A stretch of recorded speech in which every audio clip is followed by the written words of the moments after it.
चलिए भाई, हमने लास्ट क्लास में बात की थी percentage yield of POAC rule. तो पीओएसी होता क्या है वो हमने थोड़ा सा डिस्कस किया था लास्ट क्लास में कि पीओएसी होता है principle of atom conservation. POAC rule यानी कि प्रिंसिपल ऑफ एटम कंजर्वेशन। इसका मतलब क्या हुआ? इसका मतलब ये है कि एटम को हम कंजर्व करवाते हैं यहाँ पे। जैसे हम कोई भी एक रिएक्शन लेते हैं, सिंपल सी हमने रिएक्शन ली A3B, ठीक है। इसको डिकम्पोज किया हमने, डिकम्पोज करने के बाद हमें मिला 3A प्लस B, ये हमें मिल गया। यहाँ पे A जो है इसका वेट कितना है? वेट ऑफ A का 5 ग्राम। तो डिकम्पोज होने के बाद कितना वेट मिलता है हमें A का? भाई जैसे मान लीजिए हमने लिया कंपाउंड ले लिया AU3AG, जैसे हमने ले ली रिंग, ले ली कोई भी एक, ठीक है। उसको हम एक ज्वेलर्स के पास लेके जाते हैं और हम बोलते हैं कि इसको डिकम्पोज करो, इसको तोड़ो। तो वो क्या करता है? गोल्ड को अलग कर देता है और सिल्वर को अलग करता है। इन दोनों को अलग करने के बाद हमें वेट कितना मिलता है? 5 ग्राम पहले था, तोड़ने से पहले, डिकम्पोज करने से पहले। जब वो उसको पिघलाता है तो जो वेट मिलेगा वो हमें 5 ग्राम ही मिलेगा, क्योंकि कभी भी बढ़ नहीं सकता है। या तो वो सेम एज इट इज रहेगा या फिर थोड़ा सा कम होगा। तो इसका भी वेट कितना होगा? डिकम्पोज होने के बाद इसका भी वेट 5 ग्राम ही होगा, ठीक है। तो यहाँ क्या हो गया? मास कंजर्व हो गया। यहाँ पे एटम कंजर्व था। और यदि हमें मोल्स कंजर्व करने हो तो इसको Na से डिवाइड कर देंगे और एटॉमिक वेट से मल्टीप्लाई कर देंगे, ठीक है। तो मतलब कुल मिला के बात ये है कि यहाँ पे एटम को हम कंजर्व नहीं करेंगे, यहाँ पे हम मोल्स को कंजर्व करेंगे। जैसे हम रिएक्शन लेंगे उसके ऊपर अप्लाई करेंगे। रिएक्शन है हमारी KClO3, इसको जब तोड़ते हैं तो हमें मिलता है KCl प्लस O2, ठीक है। ये हमें मिला। यहाँ पे हम K जो एटम है इसके ऊपर अप्लाई करते हैं, इसको apply on POAC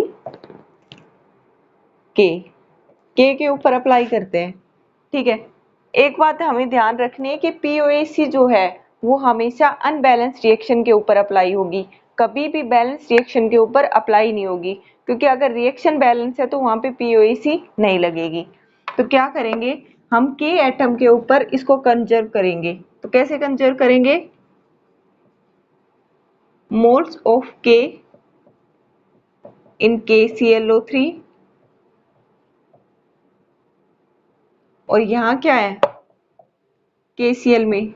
moles of K in KCl, ठीक है। यहाँ पे इसके आगे कितने मोल्स है? n मोल्स, यानी कि हम क्या कर देंगे 1 into moles of K in KClO3 और 1 into moles of K in KCl। ये हमारे पास आ गई फर्स्ट रिएक्शन जब हमने K के ऊपर अप्लाई किया। सेकंड है अप्लाई ऑन ऑक्सीजन। जब हम ऑक्सीजन एटम को कंजर्व करते हैं तो हमारे पास क्या आता है? 3 इंटू मोल्स ऑफ KClO3 और यहाँ पे 2 इंटू मोल्स ऑफ O2, यानी कि हमने यहाँ K एटम के ऊपर अप्लाई किया, K एटम को कंजर्व किया, उसके बाद ऑक्सीजन एटम को कंजर्व किया। तो क्या मतलब हुआ कि POAC के अंदर हम क्या करेंगे? मोल्स को कंजर्व करेंगे। इसी के अंदर आ जाएगा कि एटम्स कैसे कंजर्व होते हैं, मास कैसे कंजर्व होता है और मोल्स कैसे कंजर्व होते हैं। दूसरा, POAC हमेशा अनबैलेंस रिएक्शन के ऊपर अप्लाई होगी, कभी भी बैलेंस रिएक्शन के ऊपर POAC रूल अप्लाई नहीं होगा, क्योंकि अगर रिएक्शन बैलेंस होगी तो POAC को अप्लाई करने का कोई मतलब नहीं है, ठीक है। अब हम एक एग्जांपल लेते हैं और समझने के लिए।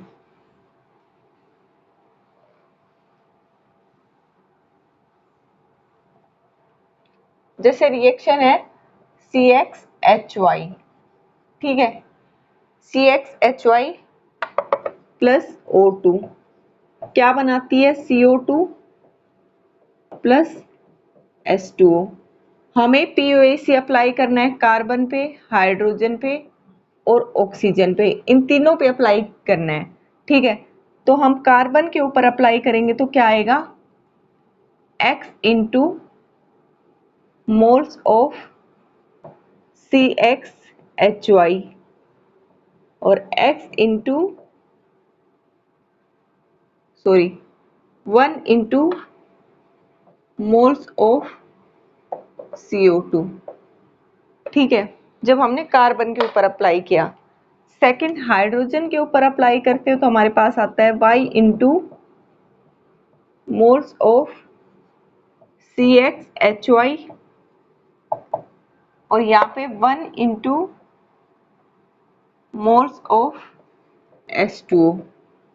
जब हाइड्रोजन के ऊपर अप्लाई किया, थर्ड है ऑक्सीजन, ऑक्सीजन है तो क्या आएगा, 2 इंटू मोल्स ऑफ O2 और यहाँ 1 इंटू मोल्स ऑफ H2O, ठीक है।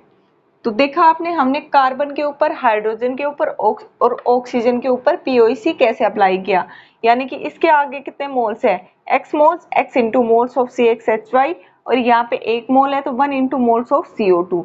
सेकेंड हाइड्रोजन है y into moles of CXHY and 1 into moles of H2O। Third है 2 इंटू मोल्स ऑफ O2 और 1 इंटू मोल्स ऑफ H2O, ठीक है। अब हम नेक्स्ट क्वेश्चन पे चलते हैं। आपको समझ में अच्छे से आ गया होगा कि POEC जो होता है वो कैसे अप्लाई होता है। जैसे हम P की रिएक्शन किसके साथ करवाते हैं, O2 के साथ रिएक्शन करवाते हैं और ये एक्सेस में है, ठीक है। हमें क्या देता है ये, P4O10, हमें इसने ये दिया। अब इसकी रिएक्शन जो है वो करवाते हैं BaCl2 से, ये भी एक्सेस में है। ये हमें क्या देता है, ये हमें देता है Ba3PO4 ट्वाइस, ठीक है। हमें क्या निकालना है यहाँ पे, ये 31 ग्राम दे रखा है। अब हमें यहाँ पे x की वैल्यू निकालनी है, इसके x मोल दे रखे हैं और इसके मोल है 31 ग्राम। तो find the value of x, कैसे निकालेंगे, x मोल कैसे निकालेंगे, 31 ग्राम यानी कि 1 मोल के बराबर होता है। दूसरा O2 जो है वो एक्सेस में है, अगर ये एक्सेस में है और ये कम है तो ये क्या हुआ, लिमिटिंग रिएजेंट। हमने वही लास्ट क्लासेस में पढ़ा था लिमिटिंग रिएजेंट के बारे में, कि वो रिएजेंट जो सबसे पहले डिसअपीयर होता है, और डिसअपीयर कौन सा होता है, जिसकी वैल्यू कम आती है, ठीक है। तो P जो है फॉस्फोरस, उसकी वैल्यू कम है तो ये सबसे पहले डिसअपीयर होगा। इसकी कहानी यहीं पे खत्म हो जाएगी फॉस्फोरस की। इसके बाद हम नेक्स्ट पे चलते हैं P4O10, इसकी रिएक्शन हम करवाते हैं BaCl2 के साथ, ये भी एक्सेस में है। ये अगर एक्सेस में है तो लिमिटिंग रिएजेंट ये होगा, ये लिमिटिंग रिएजेंट होगा तो ये डिसअपीयर यहाँ पे हो जाएगा। अब हमारे पास सिर्फ ये कंपाउंड बचा, इस कंपाउंड के कितने मोल है, x मोल, और ये कितने दे रखे हैं 2, तो 2x बाई कितने मोल के बराबर है, 1 मोल के बराबर। तो हमारे पास x की वैल्यू आ गई 1/2, ठीक है। इसका आंसर ये है 1/2। इसको नोट कीजिए, फिर हम नेक्स्ट क्वेश्चन पे चलते हैं।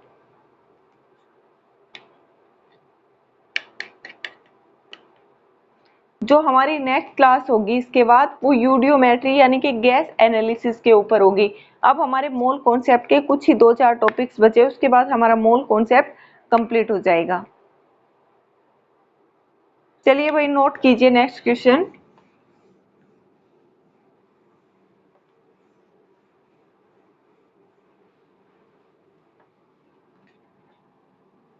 CXHY इसकी रिएक्शन करवाते O2 के साथ, ये हमें क्या देता है CO2 plus H2O।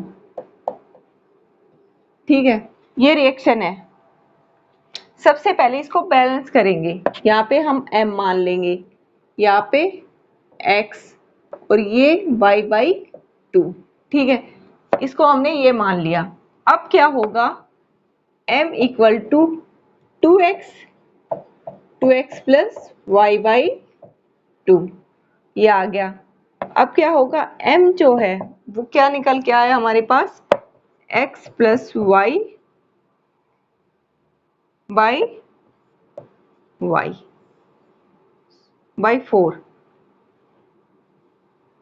x plus y by 4। ठीक है, तो आज की जो क्लास है उसमें हमने पीओईसी रूल के बारे में पढ़ा, पीओईसी क्या होता है, उसके कुछ न्यूमेरिकल्स के। नेक्स्ट जो क्लास होगी वो हमारी यूडियोमेट्रिक गैस एनालिसिस के ऊपर क्लास होगी, जिसमें हम डिफरेंट कंपाउंड्स किस तरीके से बनते हैं, जैसे एसिडिक गैस क्या होती है, एसिडिक ऑक्साइड्स क्या होते हैं, उसके बारे में डिस्कस करेंगे।